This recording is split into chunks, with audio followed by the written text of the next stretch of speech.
guys, perkenalkan nama saya Bertanduru, usia saya 19 tahun. Saya juga mahasiswa dari Universitas Terbuka yang saat ini sedang mengelola usaha yang bernama Psychojus. Jadi usaha ini atau nama usaha ini diberikan oleh abang saya yang kebetulan mengajar di Fakultas Psikologi. Usaha ini sudah berjalan selama 1 tahun 2 bulan. Jadi saya memilih untuk membuka usaha di lingkungan kampus Unpri ini karena saya melihat bahwa di sekitar kampus ini memiliki peluang usaha yang besar. Terima kasih. Hai guys, jadi sebelum kita memulai wawancara ini, jadi kita izinkan kami pertama-tama mengucapkan terima kasih dulu nih sama kakak kita ini. Jadi sebelumnya Kak, selamat sore menjelang malam. Terima kasih nih Kak, sebelumnya kakak sudah memberikan kita izin dan waktu untuk dapat mewawancari kakak mengenai usaha Psychojus kakak ini.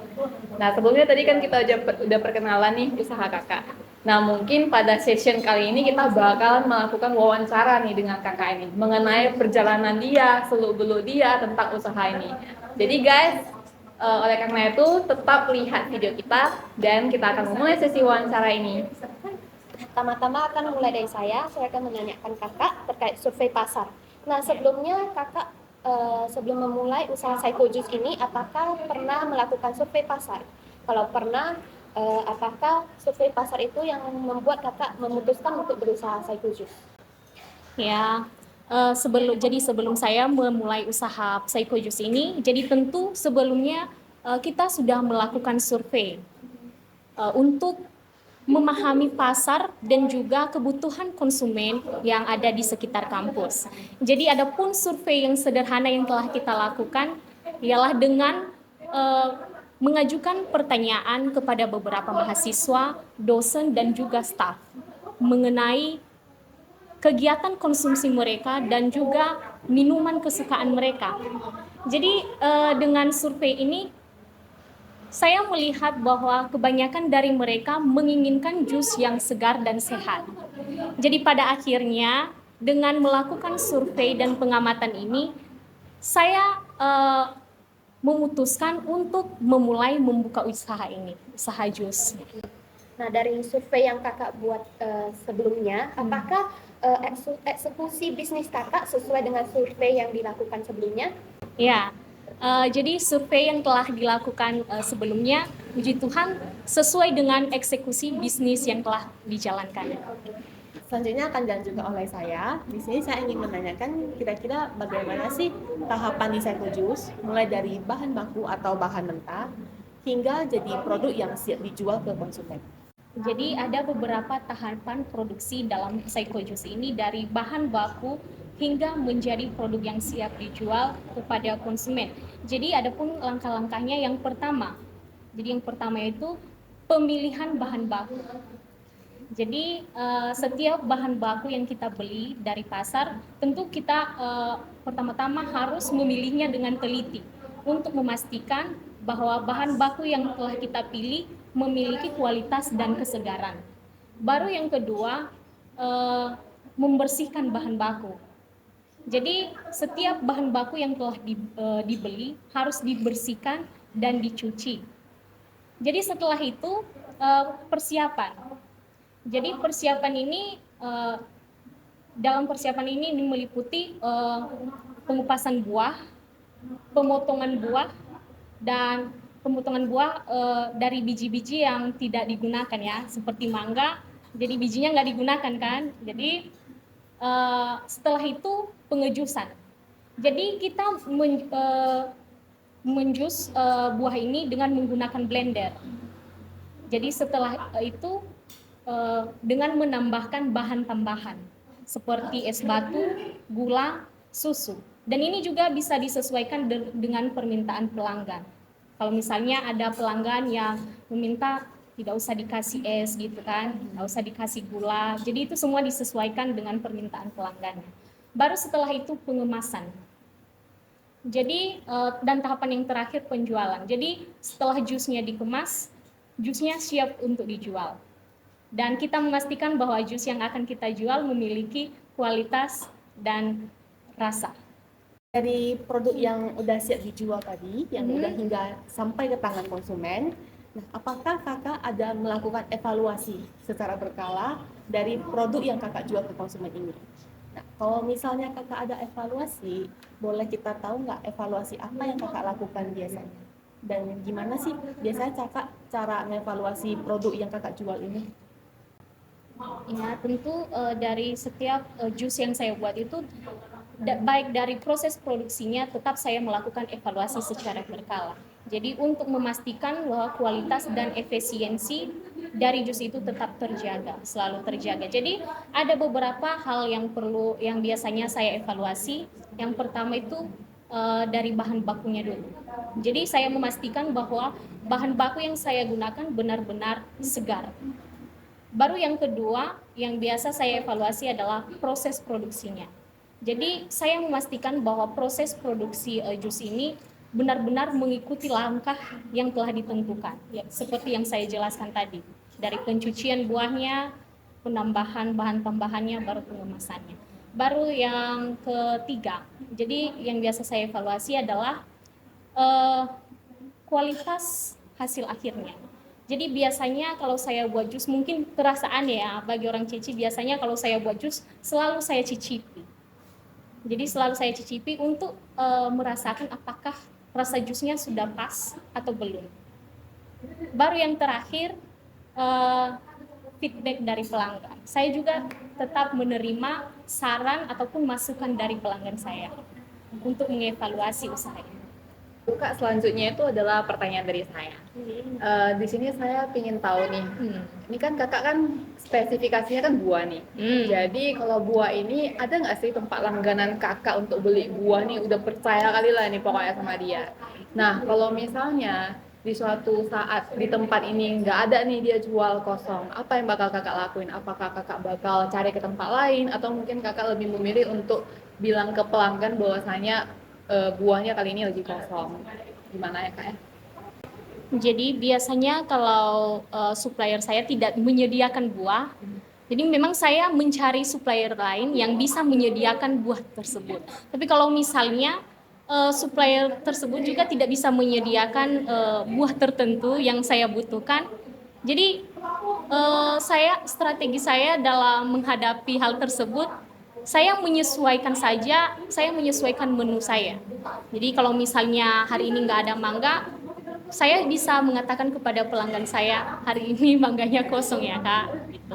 Jadi dengan menyesuaikan menu, jadi mungkin ada menu lain yang bisa saya tawarkan kepada mereka. Lalu kak, pertanyaan selanjutnya ini tentang buah ini kan kita tahu nih kalau misalnya dia ada tumbuhnya itu sesuai musim. Betul. Nah, lalu kalau boleh saya tahu nih, kapan sih kira-kira musim-musim yang mungkin ada kakak hafalnya? Oh kira-kira mangga di musim ini dia baru rame, ini dia di musim ini baru rame. Betul. Nah, gimana ya kak kira-kira? Yang masih saya ingat, bahkan sampai sekarang pun kayak gitu ya, musimnya biasanya kalau salah satu buah yang kita gunakan itu mangga. Jadi dia itu musiman. Jadi kemarin dari bulan 10 sampai bulan 12 mungkin musim mangga. Baru bulan 1 ini sudah tidak ada lagi, sehingga mungkin masih ada barangnya ataupun masih ada bahan bakunya, tapi dengan harga yang tinggi dan tidak terjangkau. Dalam usaha ini kan pasti ada untung, ada rugi. Nah, kira-kira cara kakak dalam menghitung untung dan ruginya itu bagaimana? Ya, jadi untuk menghitung keuntungan dan kerugian dalam usaha ini, jadi ada beberapa langkah yang saya gunakan ataupun metode sederhana saja untuk menghitung keuntungan dan kerugian dalam usaha ini. Di mana langkah yang pertama yang saya gunakan adalah dengan menghitung pendapatan. Yaitu dengan menghitung pendapatan berdasarkan total penjualan pada periode tertentu, misalnya dalam 1 bulan gitu. Baru seterusnya yang saya lakukan adalah dengan menghitung biaya operasional. Mana biaya operasional ini yang meliputi biaya bahan baku, biaya kemasan, biaya sewa, dan kalau misalnya saya ada karyawan juga itu termasuk biaya operasionalnya. Baru yang ketiga yang saya lakukan adalah dengan menghitung laba bersihnya. Jadi laba bersihnya ini sama dengan atau rumusannya pendapatan yang dikurangi dengan biaya operasional. Jadi udah termasuk semua. Jadi yang akhirnya yang menentukan keuntungan kita itu adalah laba bersihnya karena sudah dikeluarkan biaya operasional. Lalu dalam sehari itu biasa kakak butuh jual berapa nih biar biaya yang keuntungannya itu bisa menutupi biaya produksi? Ini dalam sehari ya? Iya. Jadi dalam sehari setidaknya saya harus menjual 50 cup jus untuk menutupi biaya produksi, baik biaya tetap maupun biaya variabel. Saya sih penasaran, tadi kan kakak ada menjawab bahwasan dalam satu hari kakak harus mencapai 50 cup target penjualan untuk jus. Kira-kira pernah nggak kakak mencapai target tersebut? Ya puji Tuhan ya, sampai saat ini kita selalu mencapai target tersebut, bahkan melebihi target itu. Jadi sehingga kita memperoleh keuntungannya. Berarti balik pertanyaan saya, sebelum memulai usaha ini, apa sih yang memotivasi kakak untuk membuka usaha physical business? Jadi yang memotivasi saya untuk memulai membuka usaha jus ini, jadi ini dari pribadi saya dulu ya. Jadi motivasi utama saya karena saya memiliki hasrat untuk mengelola usaha sendiri, mencoba mengelola usaha sendiri, sehingga dengan memulai usaha ini saya memiliki kesempatan untuk belajar dan berkembang di bidang wirausaha. Dari motivasi tersebut, bagaimana sih kakak melihat menilai risiko dan peluang ketika membuka usaha psikojus ini? Jadi dari motivasi tersebut ya, jadi ada beberapa analisis baik peluang maupun resiko ya. Jadi analisis peluangnya yang pertama kemarin yang saya lakukan yaitu survei pasar.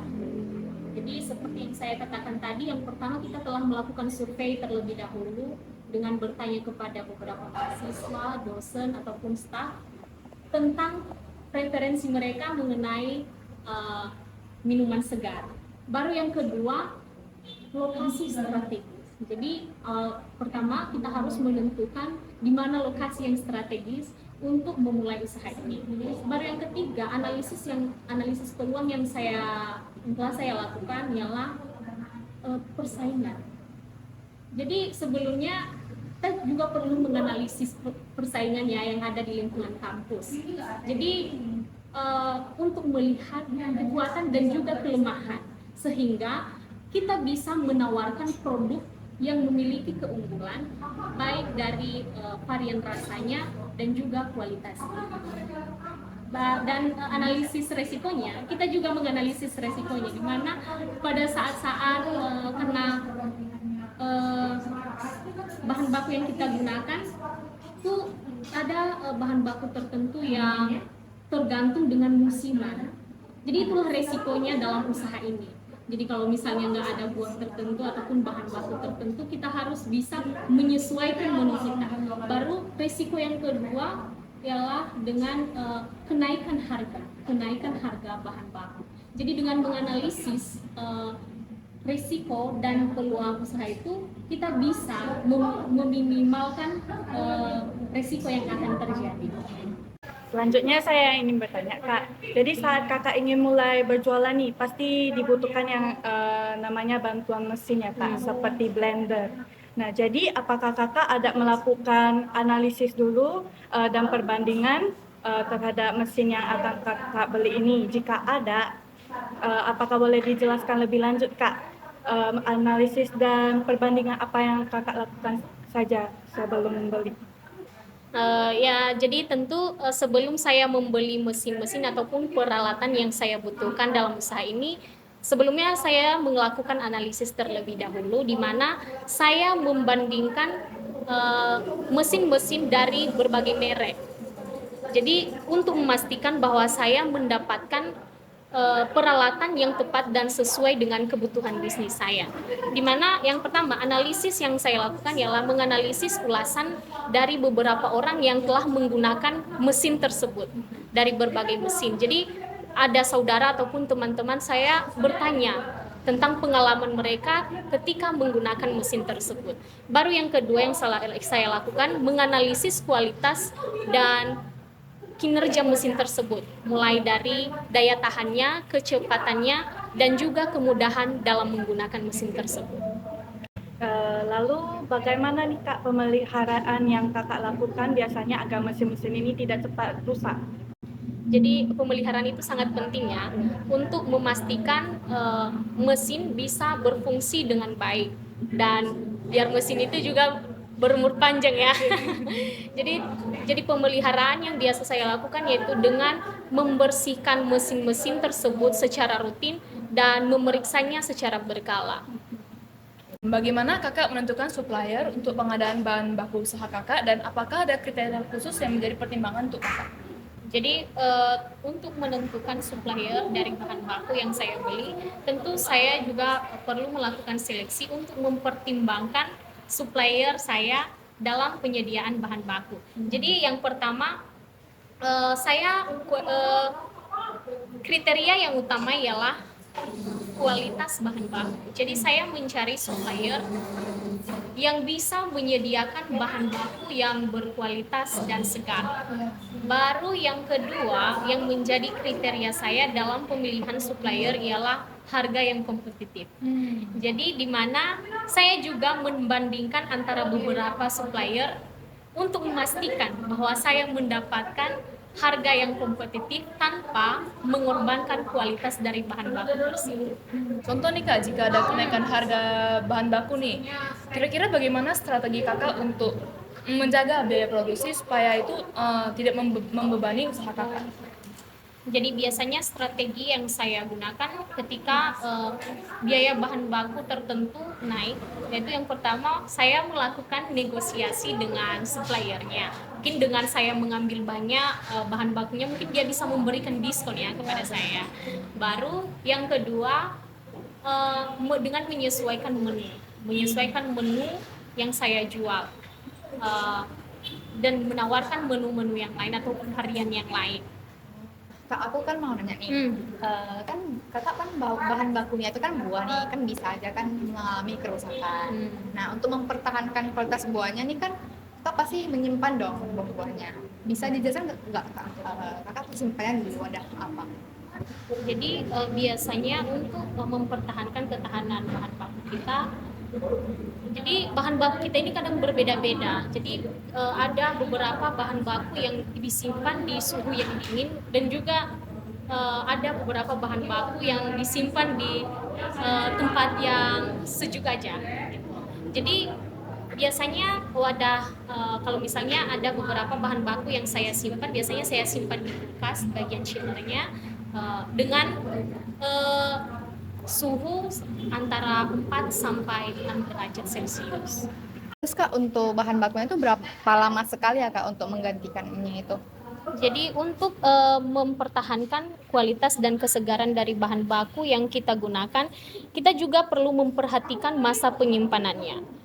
Jadi biasanya bahan baku yang kita sediakan terkadang diganti setiap hari sesuai dengan kelancaran usahanya ya. Bisa diganti setiap hari secara rutin dan bisa juga sekali 2 hari. Jadi setelah 3 hari bahan baku itu sudah nggak bisa lagi dipakai. Jadi harus diganti dengan bahan baku yang baru. Nah, untuk bahan bakunya itu ada dilakukan pencatatan gitu gak kak? Ya tentu setiap bahan baku tetap saya melakukan pencatatannya untuk melihat ketersediaan bahan baku. Bagaimana cara kakak memilih jenis buah yang akan digunakan dalam produksi jus? Apakah ada standar tertentu nggak? Ya tentu dalam memilih buah ataupun bahan baku tentu memiliki standar tertentu ya. Jadi biasanya yang pertama itu standarnya itu buahnya harus memiliki kualitas dan kesegarannya. Dan juga itu tergantung jenis buah. Jadi kita harus pandai memilih ya, pandai memilih. Baru yang kedua, kita harus melihat rasa dan juga aroma dari buah tersebut. Mungkin beberapa buah tidak memiliki aroma ya, seperti alpukat, kita nggak bisa mencium aromanya, tapi kita bisa melihat dari kualitas buahnya, apakah bagus, layak digunakan atau tidak. Oke. Selain buah, ada nggak bahan pembantu lain yang digunakan dalam pembuatan jus seperti es batu, sirup, atau bahan pengawet alami gitu, Kak? Kalau biasanya bahan tambahan yang saya gunakan dalam pembuatan jus ini hanya es batu saja dan gula juga ya, termasuk gula, susu. Tapi kalau bahan pengawet lainnya tidak pernah saya gunakan. Baik Kak, selanjutnya akan saya tanyakan, dalam memulai usaha Kakak ini tentu saja Kakak mempromosikan produk Kakak kan? Cara Kakak untuk mempromosikan produk Kakak itu bagaimana? Dan apakah promosi yang Kakak lakukan itu berlangsung berapa lama Kak? Jadi setelah saya menjalankan usaha ini, saya jujur saya belum pernah melakukan promosi. Dan menurut saya yang mempromosikan jus saya itu adalah pelanggan-pelanggan yang pernah membeli kepada saya. Jadi mereka secara tidak langsung menjadi marketing terhebat untuk mempromosikan jus saya. Jadi kan biasanya orang-orang kalau mempromosikan penjualan mereka misalnya beli 2 gratis 1 itu kan termasuk promosi ya kan. Betul. Jadi selama ini saya belum pernah melakukan hal tersebut. Berarti Kakak tidak mengeluarkan biaya apapun ya? Tentu tidak. Jadi balik lagi seputar buah. Untuk pembelian bahan seperti buah, apakah Kakak beli melalui perantara atau Kakak beli sendiri dan pilih sendiri Kak? Jadi biasanya untuk pembelian bahan baku ataupun buah yang kita gunakan tidak memiliki perantara. Jadi kita sendiri yang datang ke pasarnya untuk memilih buah yang akan kita beli. Oke. Lalu jika kedepannya nih Kak ya, Saiko Jus sangat banyak nih pembelinya. Ya. Apakah Kakak mempunyai rencana nih Kak untuk memperluas jangkauan distribusinya seperti jadi baik secara online, misalnya ditambahkan ke Gojek gitu, ataupun membuka cabang yang lain di tempat lain? Jadi tentu ada rencana ya untuk memperluas jangkauan distribusi dalam usaha ini, baik secara online maupun dengan membuka cabang. Sekian dari wawancara kami. Sekali lagi saya ingin mengucapkan terima kasih kepada Kak Berta karena telah meluangkan waktu kepada kami. Nah, mohon maaf apabila kami ada kesalahan kata dan terima kasih. Bye-bye.